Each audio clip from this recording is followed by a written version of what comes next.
Hello friends, welcome to Manol classes. दोस्तों, हम लोग सेशन के अंतर्गत संविधान को पढ़ रहे हैं और संविधान का इस सेशन का नाम दिया है सफ़र संविधान का। और इसके पीछे हम लोग दो भाग को पढ़ चुके हैं। भाग वन को पढ़ चुके हैं। भाग वन कहाँ से था आपका? भाग वन में आप देखेंगे तो 1 से लेकर 4 तक था, है ना। इसमें राज्य और संघ के बारे में, संघ क्षेत्र के बारे में बताया गया था।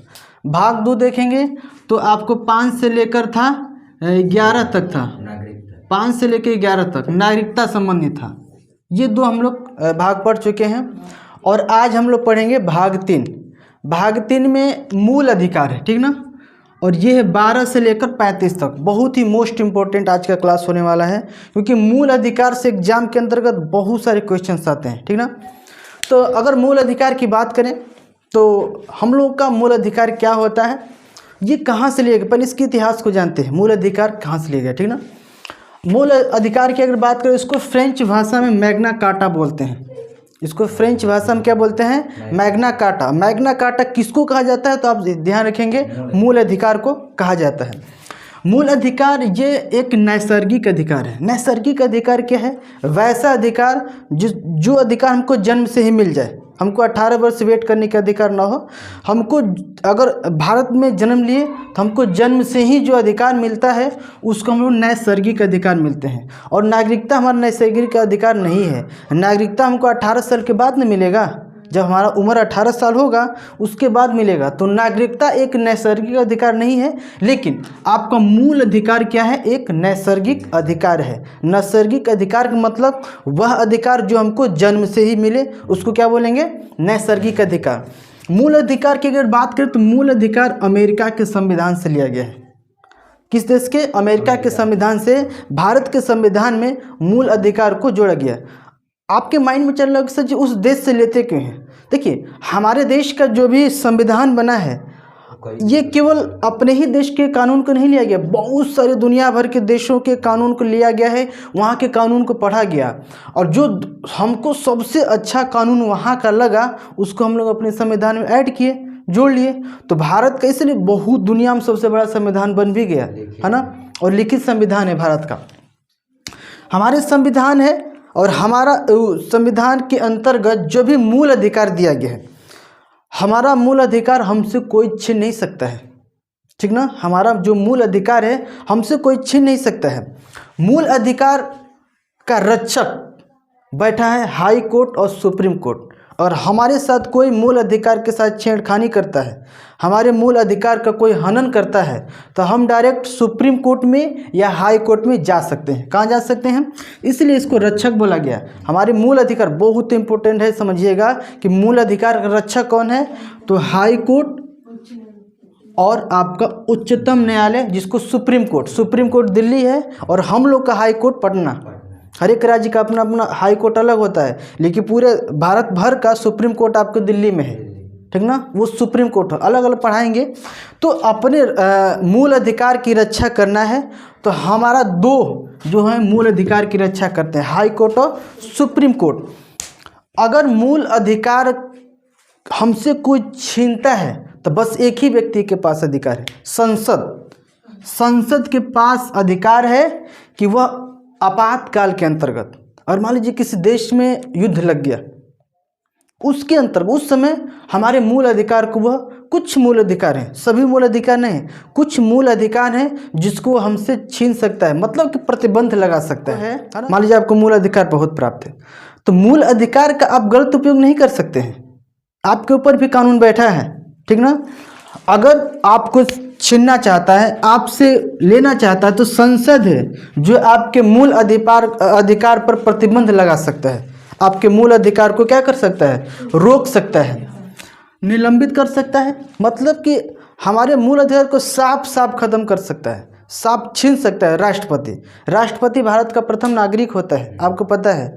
वो चाहेगा तो हमारे मूल अधिकार से हमको निलंबित बाहर कर सकता है, हमको कोनो मूल अधिकार नहीं प्राप्त होगा। तो वो कौन कर सकता है? राष्ट्रपति कर सकता है।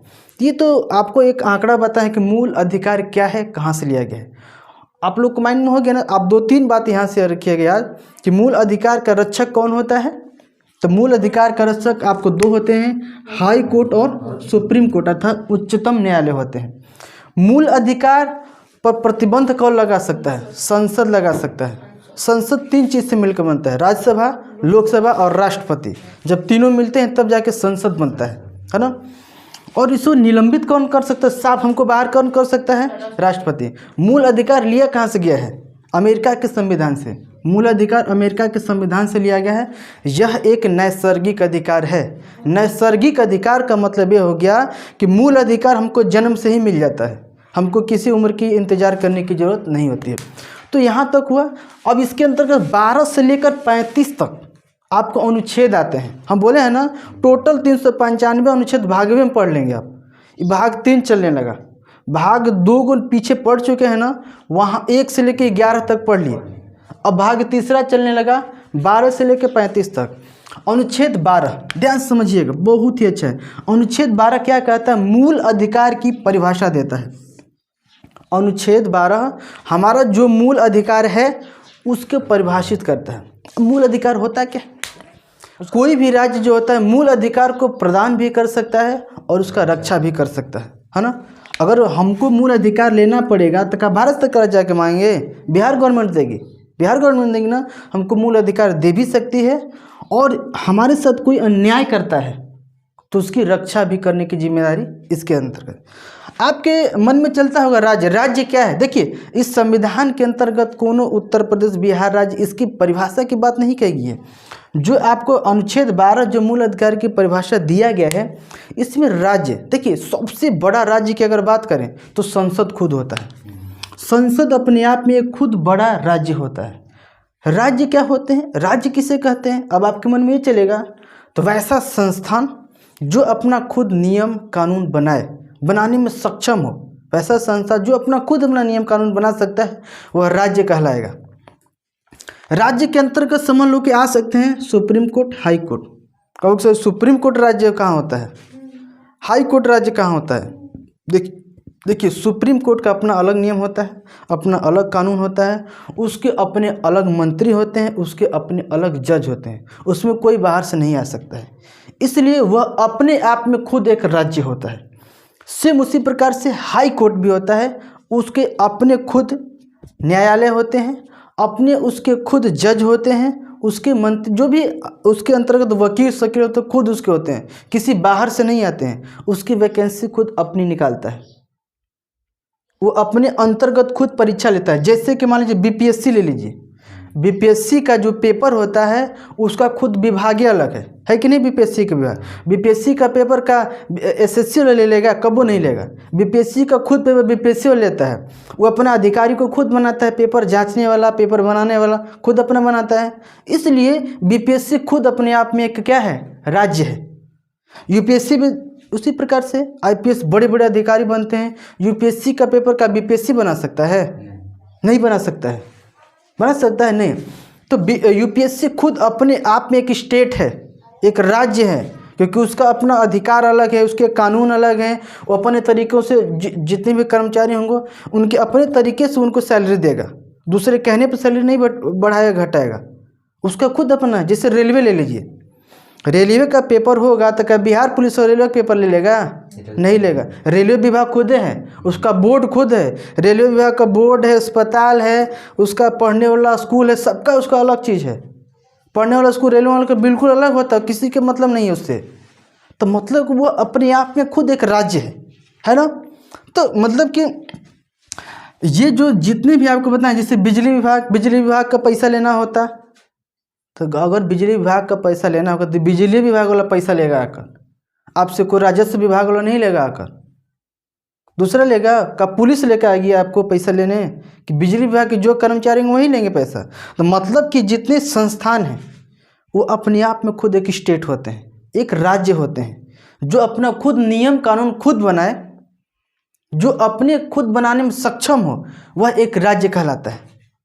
तो अनुच्छेद 12 के अंतर्गत मूल अधिकार के परिभाषा को बताया गया कि मूल अधिकार होता क्या है, उसके परिभाषित कैसे कर सकते हैं।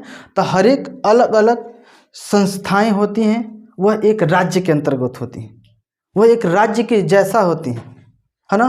तो मूल अधिकार इनको भी अधिकार दिया गया है, मूल अधिकार इनको भी, संस्थान को अब इनका भी अपना अधिकार दिया गया, बड़े बड़े संस्थाएं हैं कि आपका भी यह मूल अधिकार है कि आप अपने मन से एग्जाम लीजिए, जब मन तब पेपर लीजिए, जितना मन उतना वैकेंसी निकालिए। रेलवे में वैकेंसी अगर मान लीजिए 65,000 निकला, का बिहार पुलिस वाला जाकर कहेगा ना तो 65,000 का ही निकल रहा, कबो नहीं, जितना मर्जी उतना वैकेंसी निकालेगा। ये तो इसके ऊपर है, उसके ऊपर कोई दबाव नहीं डाल सकता है तुम इतने वैकेंसी क्यों निकाले हो, ये तो इसके ऊपर है भाई, इसकी संस्था है। वो उसको लगा कि इतना हमको निकालना चाहिए, इतना सीट इतना निकाला। अब आपके कहने से 3 लाख वैकेंसी नहीं निकालेगा, ये इसकी मर्जी है। तो ये अपने आप में खुद एक क्या है, स्टेट है, राज्य है ना। तो ये आपका अनुच्छेद 12 क्या करता है, मूल अधिकार का परिभाषा देता है। यहाँ तक समझ में आया। इसके बाद और भी देखते हैं। अनुच्छेद 13 क्या कहता है, अल्पीकरण। क्या है अल्पीकरण? मतलब कि आप अपने मूल अधिकार का इतना प्रयोग मत करिए कि दूसरे को उससे तकलीफ होने लगे। जैसे आपको मान लो स्वतंत्रता मूल अधिकार दे दिया गया तो क्या किसी के घर में घुस जाएंगे? नहीं ना, मार के थोड़ दिए सही में। अगर मान लो घूमत फिर तो कि मूल अधिकार हमको दिया है भारत सरकार, हम किसी घर में घुस जाएंगे? घुसिएगा? ऐसे नहीं जा सकते हैं बिना उसकी इजाज़त से। हम मान लो कि बाग लगाए आम का, कुछ भी बिना हमारी इजाज़त के तोड़ लीजिएगा, लाठी मारेंगे, समझ लो। ऐसा नहीं। मूल अल्पीकरण में ये कहा गया है कि जो भी आपका मूल अधिकार दिया गया है, आपको जितना अधिकार है आप अपनी सीमा में रहकर उस अधिकार का प्रयोग करिए। इस मूल अधिकार देने का मतलब ये नहीं कि आप किसी भी तरह अपने अधिकार को उपयोग करेंगे, ऐसा नहीं है ना, ऐसा नहीं। अल्पीकरण का मतलब कि आपका मूल अधिकार अनंत नहीं होंगे, एक सीमित होगा, है ना। एक कानून एक दायरे के अंतर्गत अपने अधिकार का प्रयोग कर सकते हैं। तो अनुच्छेद 13 में क्या है, अल्पीकरण। अपने अधिकार को एक सीमित दायरे में रखकर प्रयोग कर सकते हैं, उसका मिसयूज नहीं करेंगे, ठीक ना। अनुच्छेद 14 बहुत इंपॉर्टेंट, इसको ध्यान रखिएगा। बोला गया है कि विधि के समक्ष समता। विधि मतलब कानून होता है, विधि का विधान था, फलाने चल गया, कहीं को होता है ना। विधि मतलब कानून होता है, यहाँ हम लोग विधि ईश्वर को जोड़ते हैं। विधि के समक्ष समता, विधि मतलब कानून होता है और कानून सबके लिए क्या होगा, बराबर होगा। चाहे वो दलित हो, चाहे वो ऊंचे वर्ग के हों, चाहे मध्यम वर्ग के हों, सबके लिए क्या होगा, कानून सेम होगा, बराबर होगा। आप लोग कोर्ट कचहरी में देखे होंगे, कोर्ट कचहरी में कहीं भी जाएंगे तो बैठने के लिए चौकिया बेंच नहीं लगाया होता है, कुर्सी उसे नहीं लगाया गया होता है। अगर आप टिकट काउंटर कटाने वाला जाते हैं, वहाँ पर किसी को खड़ा होने के लिए बेंच लगाता है? नहीं लगाता है। सब लोग बराबर लाइन में खड़ा हुए, सबको बराबर वहाँ अधिकार देख, चाहे छोटा लोग हो चाहे बड़ा लोग हो, चाहे कोई भी वर्ग का जाति हो, उसके साथ भेदभाव नहीं होगा। कभी आप टिकट काउंटर देखें हैं कि एसटी के लिए अलग टिकट काउंटर है, जनरल के लिए अलग टिकट काउंटर है? कभी होता है ऐसा? कबो नहीं। सब लोग लाइन में रहेंगे। कोर्ट कचहरी में वही होता है। कोर्ट कचहरी में सब लोग, जितने लोग होते हैं, सब बराबर तौर पर खड़े होते हैं। जज बैठा है, सबके लिए एक ही कटघरा है, नहीं कि SC ST वालों के दूसरा कटघरा बनाया गया है और बाबू साहब जी हैं तो उनके अलग, ब्राह्मण जी के लिए अलग, ऐसा कुछ नहीं है, ठीक ना। सबके लिए बराबर होता है, ठीक, सही बता रहे हैं। तो कोर्ट हो चाहे कचहरी हो, सब हर एक जगह सबके लिए न्याय बराबर होगा। अगर मान लीजिए हम मर्डर कर दे किसी का, ऐसा नहीं कि हमको आज ही मर्डर कर दिए तो आज ही फांसी की सज़ा होगी। अगर मान लो कोई क्षत्रिय हैं, जनरल वर्ग के हैं, तो उनको 10 दिन बाद होगी। अगर फांसी की सज़ा हमको भी हुई है तो उसको भी साथ ही होगा।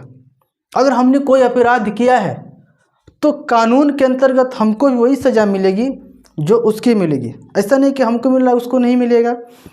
तो अनुच्छेद 14 ये कहता है कि विधि के समक्ष अर्थात कानून सबके लिए बराबर है। कानून किसी के साथ जाति के आधार पर या वर्ग के आधार पर या धर्म के आधार पर भेदभाव नहीं करेगी। यहाँ तक क्लियर हुआ ना। इसके बाद अनुच्छेद 15, अनुच्छेद 15 भी आपका बहुत ही महत्वपूर्ण। देखिए, जाति, धर्म, लिंग और जन्म स्थान। कितना? जाति, धर्म, लिंग और जन्म स्थान के आधार पर किसी के साथ भेदभाव नहीं किया जाएगा। जाति देख लीजिए, मान लीजिए कि हम लोग को इंडिया के अंदर देखिए कितना जातियां हैं। हिंदू धर्म देख लीजिए, हिंदू धर्म में बहुत सारी जातियां हैं। तो जाति के आधार पर किसी के साथ भेदभाव नहीं करेंगे। अगर मान लीजिए SC ST है, ठीक, मान लीजिए क्या है, SC ST है, दलित है। भारत में अगर कहा जाए तो सबसे अधिक सताए गए हैं 2 वर्ग, SC ST और महिला। SC ST और महिला ये इसलिए सताए गए हैं। पहले से देख लीजिए, जो भी महिलाएं थीं, अगर बड़े घर की महिला हों या दलित वर्ग की महिला हों उतना ही पीड़ा था। और बड़े घर की भी महिला ठीक ठाक मान लो कि महल के अंदर हैं, लेकिन शासन उनके ऊपर था, वो घूंघट में ही रहते थे। आप लोग जैसे पढ़ रहे हैं अब वैसे नहीं पढ़ सकते थे, घूंघट प्रथा था हमारे देश के अंदर, पर्दा प्रथा जिसको कहा गया। अगर छोटी बच्ची भी है ना, उसको खुल कर कहीं घूमने आने जाने की आज़ादी नहीं थी। आज तो कहीं भी अकेली लड़की एगो बैग उठैनी है, ट्रेन पकड़ने चल गई दिल्ली, चलिए, पहले का नहीं जाते थे।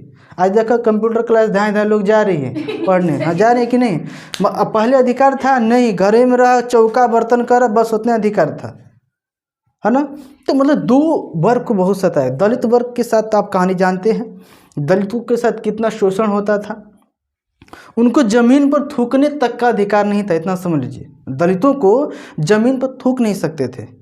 जाति के आधार पर बहुत उनके साथ भेदभाव किया गया है। वो बेचारे कैसे अपने घुट घुट कर जिंदगी जिए हैं, वो मरे हुए थे, बिल्कुल समझ लो। लेकिन उनके पीछे होने का, चाहे महिलाओं का, दलितों का सबसे बड़ा रीजन क्या था? शिक्षा से उनको दूर रखा गया। उनको प्रयास किया गया कि ये कभी शिक्षा के पास पहुँचवे नहीं करें, क्योंकि उनको पता था अगर ये लोग एक बार शिक्षा के पास पहुँच गए तो अपने अधिकार की मांग करेंगे। आज देखिए, महिलाएं अपने अधिकार के लड़ जाते हैं, तड़ देना, कोर्ट कचहरी पहुँच गए नहीं। और महिला जहाँ पहुँच गए तो उनका भारत सरकार भी सुनेगा, तो राज्य सरकार की क्या हिम्मत है।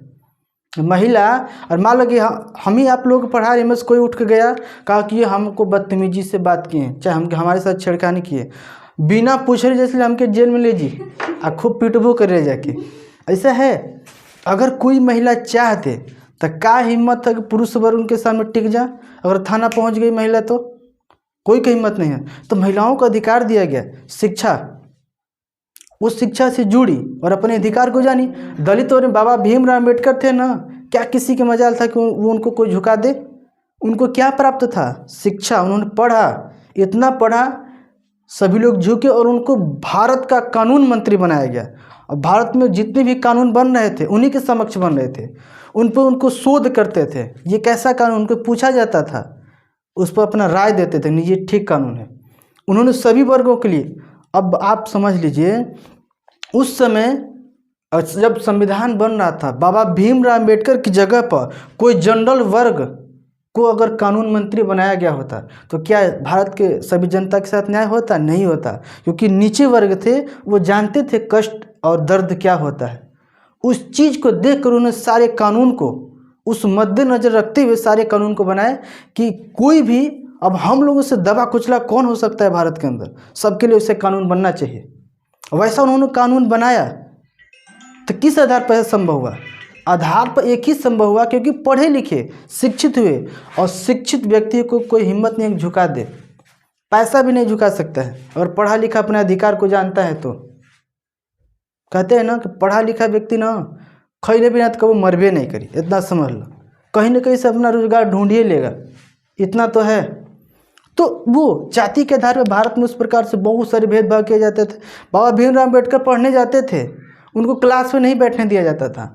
जहाँ चप्पल सब लोग निकालता था ना, वो चप्पल के बाहर ही बैठे थे, एकदम कोना पर, एकदम गेट के बाहर न बैठते थे। वो उसका ऐतराज नहीं मानते थे, वो वहाँ भी बैठकर प्रेम पूर्वक पढ़ते थे और क्लास में सबसे तेज होते थे। जब एग्ज़ाम होता था ना, सबसे अव्वल नंबर आता था उनका, क्योंकि उनके पढ़ने के प्रति निष्ठा थी। वो जानते थे अपने अधिकार को कि हम पढ़ाई के दम पर ही जितने बड़े लोग हुकूमत चला रहे हैं ना, उनसे जीत पाएंगे। हम लड़कर तो जीत ही नहीं सकते हैं, लेकिन अगर पढ़ाई का ब्रह्मास्त्र हमारे हाथ में है तो हम उसको धराशायी कर सकते हैं। उन्होंने शिक्षा, बाप रे बाप, उस जमाने में कहाँ का पढ़े, आप लंदन में पढ़े, अमेरिका में पढ़े, कहाँ कहाँ से विश्वविद्यालय से पढ़े, आज जहाँ आप लोग जा नहीं सकते हैं। अब बढ़िया बढ़िया यूनिवर्सिटी से पढ़े थे वो उस ज़माने में, उनके पास इतनी डिग्रियाँ थी ना कि बड़े बड़े लोग नतमस्तक हो जाते थे।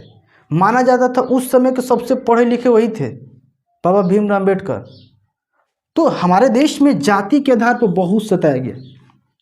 धर्म के आधार पर हम हिंदू हैं, हम मुस्लिम हैं, जैन हैं, सिख हैं, ईसाई हैं, तो भारत सरकार ने कहा कि ना, किसी को भी धर्म के आधार पर आरक्षण नहीं दिया जाएगा। कोई भी कानून बनता है ना भारत के अंदर चाहे किसी भी देश के अंदर, उसमें धर्म को ऐसे एकदम साइड हटा जाए, साइड हटाओ, और कानून बनेगा मानव कल्याण के आधार पर। ऐसा कानून बने जिसमें किसी भी इंसान को कोई कष्ट ना हो, सबके लिए समान अधिकार दे। अगर धर्म को रख लेंगे ना तो हम देख रहे हो हमारे हिंदू धर्म भ एक कोई इसको न झुकाए, इसका दुरुपयोग न करे, ऐसा देखेंगे तो फिर एक पक्षपात होने लगेगा। इसलिए कहा गया कि धर्म के आधार पर भी किसी के साथ भेदभाव नहीं होगा। अगर हिंदू है मुस्लिम है सबके लिए बराबर। अगर धर्म आपका हिंदू है आप भी खूब प्रचार प्रसार करिए अपने हिंदू धर्म का, मुस्लिम है वो भी करिए। अगर हमारी मर्जी है कि मुस्लिम धर्म जाएंगे तो भारत सरकार खुली छूट दिया, आप जा सकते हैं, बिल्कुल आपको रोकेगी नहीं। धर्म में बिल्कुल अधिकार दिया है कि हम अपना धर्म कन्वर्ट कर सकते हैं। देखिए बहुत सारे दलित वर्ग बौद्ध धर्म को कन्वर्ट कर लिए कि नहीं। तो भारत में अधिकार दिया गया कि धर्म के आधार पर भी किसी के साथ भेदभाव नहीं किया जाएगा। भारत ही एक ऐसा देश है जिसमें बहुत सारे, दुनिया में सबसे अधिक धर्म भारत के अंदर है, क्योंकि भारत सभी धर्मों का समान आदर करता है। तो धर्म के आधार पर भी हम लोग किसी के साथ भेदभाव नहीं करेंगे। लिंग में लड़का हो या लड़की, आज देखिए पढ़ाई के क्षेत्र में लड़का या लड़की बराबर दिया गया है कि नहीं, उनको आरक्षण बराबर दिया है कि नहीं अधिकार। लड़का हो चाहे लड़की हो बराबर ढंग से पढ़ सकते हैं। लड़कियों को, महिलाओं को तो ज़्यादा आरक्षण दिया गया। क्यों दिया गया? पढ़ें, आगे बढ़ें, आकर हर एक क्षेत्र में आगे बढ़ें, इसलिए दिया गया आरक्षण। क्योंकि महिला वर्ग पहले से दबी कुचली हैं, अब धीरे धीरे ऊपर आ रही हैं। आज महिला किस क्षेत्र में पीछे है बताइए हमको? किसी भी क्षेत्र में पीछे नहीं है, हर एक क्षेत्र में आगे हैं बहुत। देखो जन्म स्थान के आधार पर, है ना, जन्म स्थान के आधार पर क्या है, हम बिहार के हैं, आप उत्तर प्रदेश का चाहे महाराष्ट्र कहीं के भी हैं, कोई दिक्कत है ना। हम महाराष्ट्र के मान लीजिए, वो बिहार के हैं। एक चीज़ आप लोग देखी होगी ना, जन्म स्थान के आधार पर भेदभाव नहीं चाहिए। बिहार के लोग कहीं भी जाते हैं उनके साथ भेदभाव किया जाता है, ये बिहारी है, हई है, मतलब कई तरह के उनको बोला जाता है। भाषा के आधार पर उनके साथ किया जाता है। अभी देखो तमिलनाडु में हुआ था, ऐसी घटना हुई थी ना केरला के अंदर। ये नई घटना नहीं है। असम में देखिए कितना बिहारियों को पीटा गया था, नई घटना नहीं है ये बहुत पुरानी घटना है। और यही जो कि भारत गवर्नमेंट, इंडिया सरकार कहती है, संविधान हमारा कहता है, जन्म स्थान के भी आधार पर किसी के साथ भेदभाव नहीं किएगा। कि हम मान लो उत्तर प्रदेश में, चाहे मान लो महाराष्ट्र में चले गए, तुम बिहारी है, तुम यहाँ का रहने वाला थोड़ी है, तुम्हारा जन्म स्थान यहाँ का नहीं है, तुम महाराष्ट्र का है, ऐसा होता है। लेकिन हमारा गवर्नमेंट ये कहता है कि हम भले बिहार के हैं तो महाराष्ट्र में नहीं जाएंगे। यहाँ की लड़कियाँ क्या महाराष्ट्र में नहीं जाएंगी? जा सकती हैं, शादी ब्याह हो सकता है, वहाँ काम भी कर सकती हैं, जाकर जॉब भी कर सकती हैं ना, करते भी हैं। तो वही हमारे बिहार की अगर बात करें, नाम बदनाम हो रहा है, इसके पीछे जानते हैं रीज़न क्या है? उसके जिम्मेदार हमें कुछ ऐसे व्यक्ति हैं जो बहुत कुछ अच्छा कर गए, और कुछ ऐसे महानालायक थे जो बिहार को बदनाम कर गए, और उसका कलंक आज हम लोग माथा पर लेकर घूम रहे हैं आज तक। सच में बहुत सारे नेता हुए, बहुत सारे ऐसे व्यक्ति हुए जो बिहार को बदनाम कर दिए, और वही बिहार की छवि खराब हो गई, और आज भी खराब है। अब फिल्मों में बिहार को क्या दिखाया जाता है? गुंडा के रूप में। फिल्मों में बिहार को, साउथ फिल्म देख लिया, साउथ फिल्म में कहेगा कि अगर किसी नेता को मरवाना है तो बिहार से 50 गुंडा बुला के लिया मारवाने के लिए, ऐसा करता है। मतलब बिहार फेमस है मार काट के लिए, बिहारी को मतलब मार काट के लिए एक ऐसा छवि बना दिया गया भारत के अंदर बिहारियों का ना, कि मतलब नहीं हट सकता है। मूवी के अंदर देखो, जहाँ भी बिहार का दिखाना है ना, तो गरीबी को दिखाएगा, बिहार के अच्छाइयों को सब नहीं दिखाता है। इसमें सबसे बड़ा रीजन फिल्मों का भी है। बिहार के ना सब कमियों, अरे किस राज्य में कमी नहीं है? गंदगी किस राज्य में नहीं है? खाली बिहार में तुम गंदगी दिख रहा है, बिहार की अच्छाई को नहीं दिख रहे हो तुम। बिहार की अच्छाई को देखो। अब दिखाएगा ना बिहार में इतना लोग मार गरीबी से मर रहे हैं, उनको रहने का घर नहीं है, ये सब दिखाएगा फिल्म में। दिखाएगा बिहार में है गुंडा है, फिल्म है, डकैत है, चोर है, ये सब दिखाएगा। अब बताओ, इस प्रकार से जब फिल्म को देखेगा दूसरे राज्य में, ऑटोमेटिक उनका दिमाग बदल, बड़ा खतरनाक बिहारिया होना, सब मार दें सब गोली। ऐसे हम हरियाणा थे, हम गए थे ना, एक दुकान पर गए, फोटो कॉपी कराना था, तो हमारा सर्टिफिकेट देखा बिहार बोर्ड, कहा कि बिहार से हो? कहीं हाँ, हरियाणा की बात बता रहे हैं, हम अपनी बात बता रहे हैं। क्या कि यार वहाँ तो घर घर बंदूक बनता है, बम बनता है। तो हमको नहीं, हाँ कितना चाहिए बताओ, कितना? मंगा दो कि हाँ एक आध दो बोरा दे का कितना चाहिए बतेबो तब ना। मतलब हम मिलाए उनका छवि देखो हम लोग के प्रति। हम लोग वहाँ गए, वहीं छोड़ ना, हम एक जगह हमारा रेलवे में ट्रेनिंग था हम लोग का 6 महीना का, हम गए तो हमारा सर्टिफिकेट देकर ना साइड कर दिया, एक तुम बिहार का है नकल मार के आया है। हमारा परसेंटेज जो कि अच्छा था, कहा कि नहीं तुम्हारा नहीं होगा, तुम बिहार का है, तुम नकल मार के पास किया है। बिहार के लोग सब नकल मार कर पास होता है, पढ़ता थोड़ी है बिहार का लोग। मतलब उनके दिमाग में बिल्कुल अपोजिट भरा था। वहीं पे एक बिहार का अधिकारी बैठा हुआ था, हमको बुलाया कि इधर आओ, क्या बात है। कहने सर देखिए हमारा सर्टिफिकेट है और हम लोग का समर वेकेशन ट्रेनिंग होता था, उसमें हम लोग पॉलिटेक्निक करते थे। उसके बाद ये लोग हमारा नहीं ले और सबका तो ले लिए, कहा कि लाओ, और वो लिया और उनको बुलाया, कहा कि तो लोग क्या नज़र में आता है, हम यहाँ तुमसे सीनियर बैठे हैं। क्या बोला अभी इन लोगों को, अरे नहीं सर जी कुछ नहीं, इसका करते हो कि नहीं, नहीं अभी कर देते हैं। अब देखो वहाँ उन लोग का लैंग्वेज बदल गया है। लेकिन ठीक है बड़ा अधिकारी था हम लोग के स्टेट का, तो चलो ठीक है चल गए। अगर नहीं होता तो हमारा नहीं करता ही नहीं वहाँ तो। मतलब कि हर एक जगह भेदभाव है। पढ़ने में कितनी भी अव्वल रही है, तेज रही है, लेकिन भेदभाव आपके साथ हो रहा है, भेदभाव के आधार पर। जन्म स्थान के, हमारा जन्म स्थान बिहार में हो गया ना, हम लगता है गुनाह कर दिए। ऐसा होता है उन लोगों को कि अरे बिहारी है क्या करेगा, तो बिहारी जो कर देता है पूरा दुनिया में लोग नहीं कर पाता है। सही बात है ना, पूरे दुनिया में नहीं हो पाता है जो बिहार के लोग कर देते हैं। आज देख लो एजुकेशन में खान सर का नाम सुने होंगे ना, पूरे वर्ल्ड भर में फेमस है पढ़ाने के लिए। क्या कोई दूसरा टक्कर ले सकता है। ऑनलाइन में ना भारत में बहुत पहले से लोग पढ़ा रहे थे, ये पीछे से है खान सर पढ़ाने के लिए। लॉकडाउन में आया और सबसे ज़्यादा पॉपुलर हो गए। ऐसे ऐसे बिहार में बहुत सारे पढ़ाने वाले पढ़े हुए हैं। तो खान सर का आप जीता जागता प्रमाण दे सकते हैं। कौन उससे हाथ मिला सकता है एजुकेशन पढ़ाई वाला क्षेत्र में, आप देख लीजिए एकदम इजी लैंग्वेज में। और किस स्टेट के लोग नहीं पढ़ते हैं उनसे, वहाँ नहीं तुलना करेगा कि एक बिहार के बहुत अच्छे टीचर हैं, वहाँ नहीं कहेगा। अब बिहार की कमी को दिखाएगा कि बिहार में है ये हो है। अरे कमी तो हर एक जगह, हर एक इंसान में कमियाँ होती हैं। अच्छाइयों को भी दिखाओ। बिहार को सब बदनाम किया हुआ है ना, जन्म स्थान के आधार पर, ठीक ना। तो अनुच्छेद 15 ही कहता है कि जाति धर्म लिंग और जन्म स्थान के आधार पर किसी के साथ भेदभाव नहीं किया जाएगा। ये खाली लिखले है संविधान में, लेकिन ऐसा होला नहीं। खाली संविधान में जितना लिखा गया है उतना लागू कर दो देश के अंदर, तो देश कहाँ से कहाँ तक चला जाएगा सुधर कर। लेकिन ऐसा होता है नहीं है। लेकिन हम लोग एग्जाम के लिए याद करेंगे, क्या दिक्कत है ना। अनुच्छेद 16 देख क्या कहता, अनुच्छेद 16 का था लोक नियोजन में समानता। नियोजन मतलब क्या होता है, चुनाव। जैसे गवर्नमेंट जॉब के लिए किसी व्यक्तियों का चुनाव होता है ना, इसमें आरक्षण का व्यवस्था किया गया। अनुच्छेद 16 में आरक्षण का व्यवस्था किया, नौकरी संबंधी आरक्षण। तो नौकरी में आरक्षण देखिए दिया गया, SC ST OBC इनको विशेष तौर पर आरक्षण दिया गया है ना। SC ST OBC हाँ है, तो इनको विशेष तौर पर छूट दिया गया।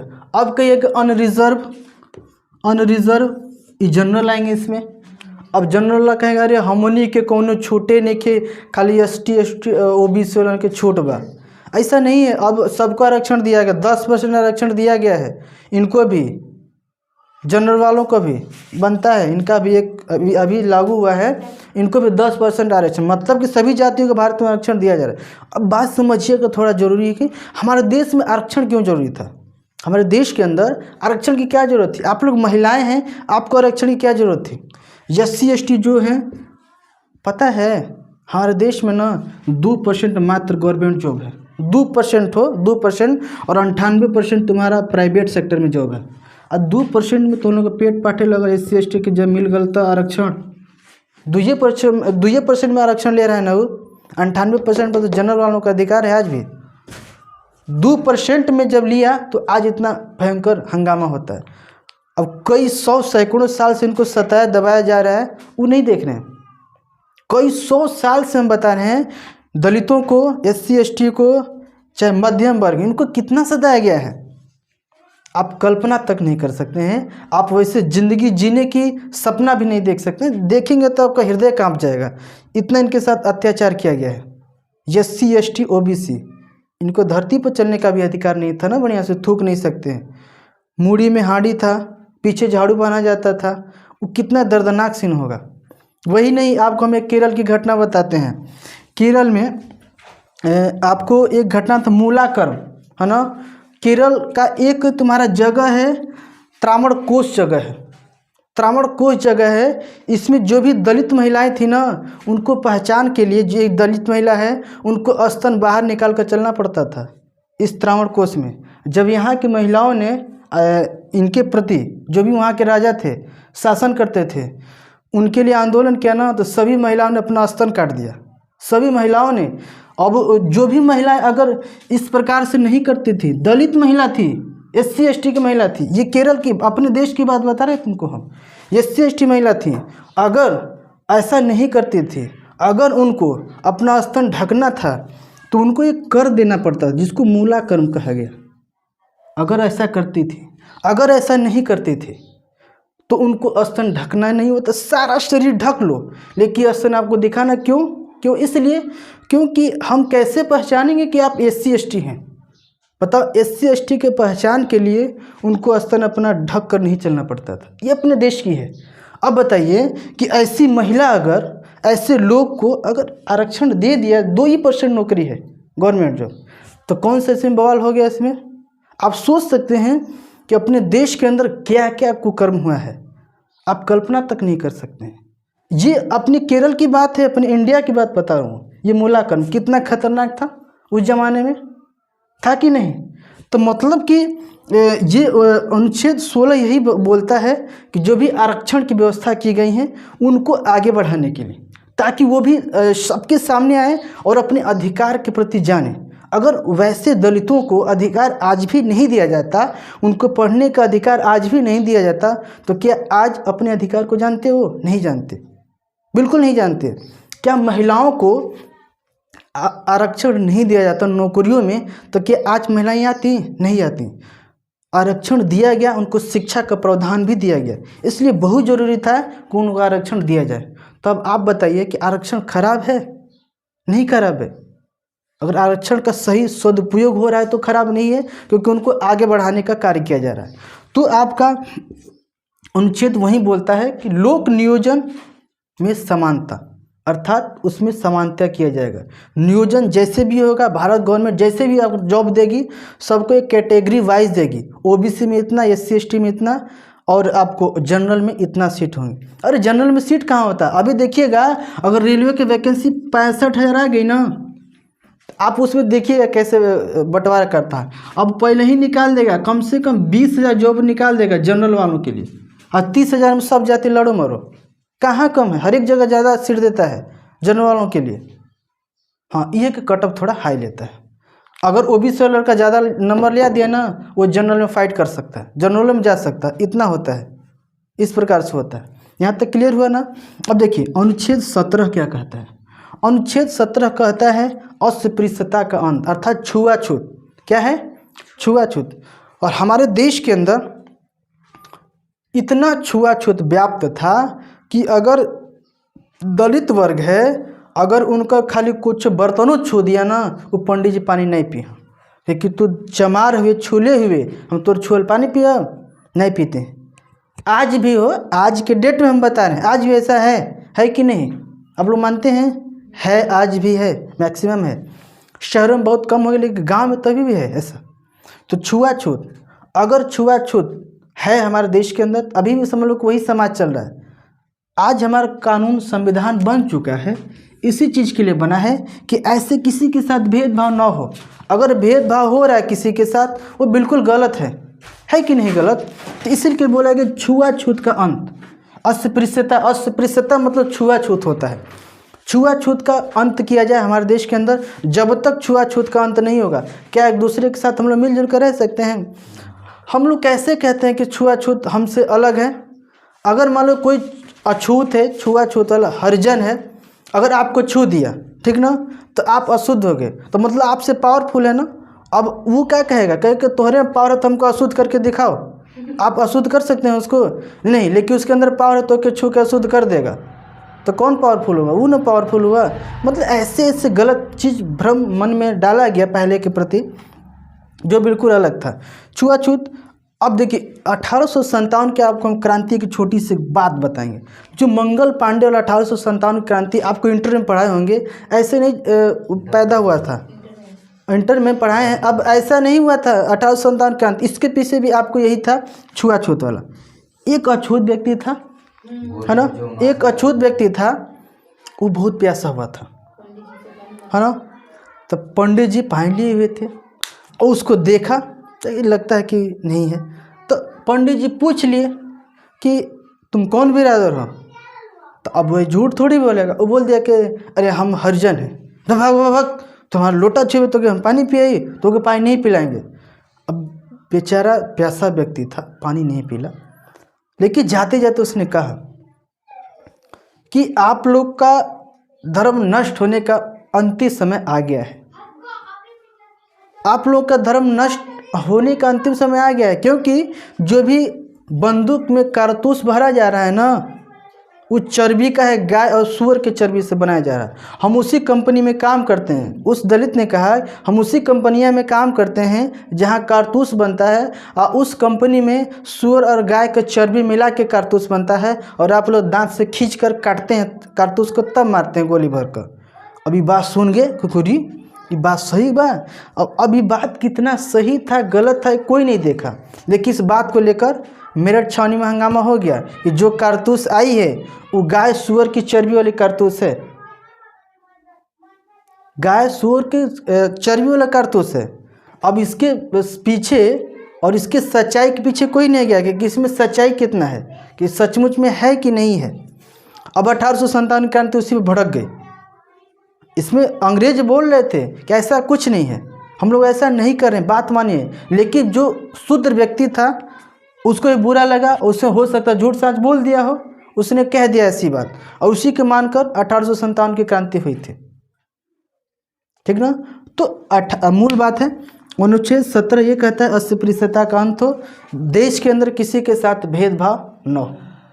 तो ठीक, आज की वीडियो में बस इतना ही, मिलेंगे नेक्स्ट वीडियो में, तब तक के लिए जय हिंद।